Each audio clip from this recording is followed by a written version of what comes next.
Você está tentando entender o que são esses tais de PPA, LDO e LOA e não consegue de jeito nenhum? Calma! No final desse vídeo você vai saber mais a respeito do assunto, então seja bem-vindo ao nosso canal. Antes de começar, já se inscreva e clica no sininho para acompanhar as novidades.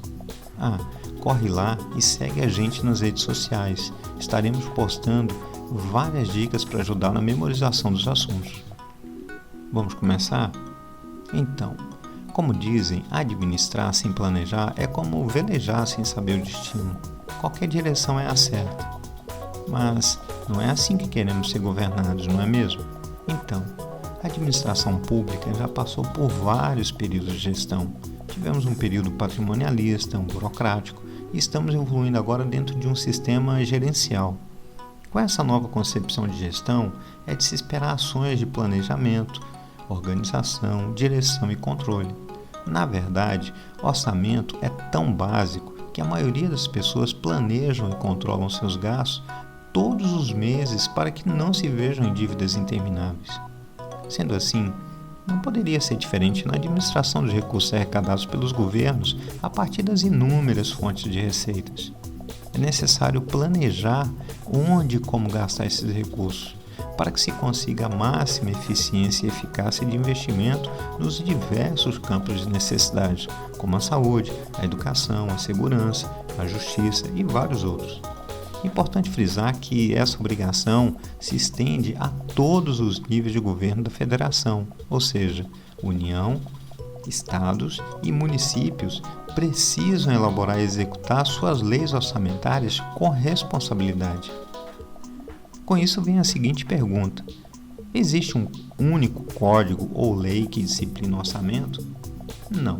Na verdade, há várias leis que regem o orçamento público. Dentre elas, podemos destacar a Constituição Federal de 88, a Lei 4.320 de 64, que trata das normas gerais de direito financeiro, a Lei 101 de 2000, que é a chamada Lei de Responsabilidade Fiscal, o PPA, Plano Plurianual, a LDO, Lei de Diretrizes Orçamentárias, e a LOA, Lei Orçamentária Anual.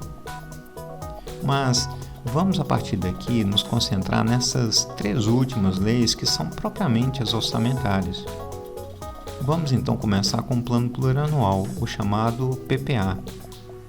Quanto à sua vigência, o PPA tem validade de 4 anos, não totalmente coincidente com a legislatura do Executivo ou do Legislativo que o aprovou. Interessante isso, não é? Mas isso é por uma questão de continuidade de projetos. A vigência do primeiro PPA do Executivo eleito começa a partir do 2º ano de sua legislatura. É isso mesmo. Em seu primeiro ano de mandato, o PPA em vigor foi aprovado pelo seu antecessor.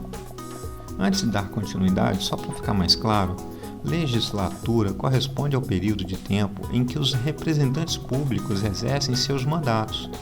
Cada ano de legislatura é uma sessão legislativa e em cada sessão temos 2 períodos. O primeiro período, que se inicia em 2 de fevereiro e finaliza em 17 de julho, e o segundo período, que se inicia em 1º de agosto e vai até 22 de dezembro. Continuando sobre o PPA. Ele deve ser encaminhado ao Congresso Nacional até 31 de agosto do primeiro mandato, o que corresponde a 4 meses antes do fim do exercício financeiro. E o Congresso Nacional deve votar e aprovar até o final do primeiro ano de mandato, 22 de dezembro. O PPA é um plano a médio prazo que estabelecerá de forma regionalizada diretrizes, objetivos e metas da administração pública federal para despesas de capital e outras delas decorrentes, além das relativas aos programas de duração continuada. Aqui podemos usar um mnemônico para memorizar do que trata o PPA. Esse mnemônico é a palavra DOM, D de diretrizes, O de objetivos e M de metas. Já houve questões em provas de concurso tratando disso. Vale a pena memorizar se esse é o seu objetivo. Quanto aos programas de duração continuada, eles são aqueles programas cuja duração extrapola um exercício financeiro, ou seja, passa de um ano para o outro. Todos os gastos precisam estar previstos em orçamento dentro do período financeiro. E se o investimento ultrapassar esse período?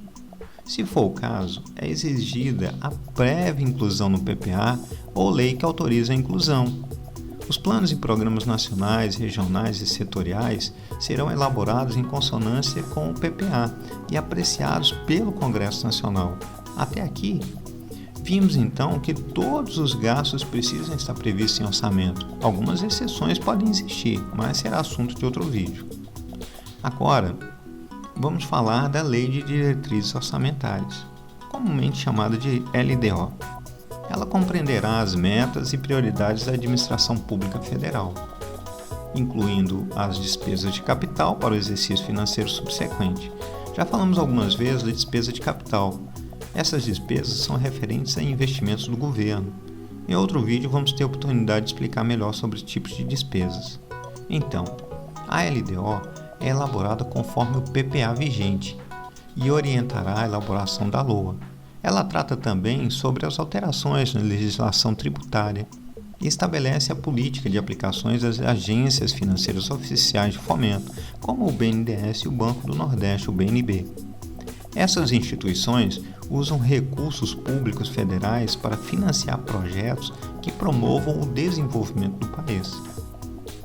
A LDO deve ser encaminhada para o Congresso Nacional até 15 de abril, que é correspondente a 8 meses e meio antes do fim do exercício financeiro. Sua devolução deve ser feita até 17 de julho, o fim da primeira sessão legislativa. É válido dizer que a sessão legislativa não será interrompida sem a aprovação da LDO. Estamos quase no fim, agora vamos à LOA. A Lei Orçamentária Anual, ou simplesmente LOA, é a lei que estima as receitas e autoriza as despesas do governo de acordo com a previsão de arrecadação que serão realizadas no próximo ano. A LOA deve ser encaminhada ao Congresso Nacional até 31 de agosto, o que corresponde a 4 meses antes do fim do exercício financeiro, e o Congresso Nacional deve votar e aprovar até o final do segundo período legislativo do ano, 22 de dezembro. A LOA compreenderá o orçamento fiscal e da Seguridade, o orçamento de investimento das estatais e o orçamento da Seguridade Social, sendo compreendido o orçamento da saúde, previdência e assistência social, além dos gastos com Seguridade Social. É isso aí, terminamos. Esperamos que tenham gostado. Nossa intenção é colocar em vídeos curtos o máximo de informações importantes para ajudar quem quer conhecer um pouco mais. Até o próximo.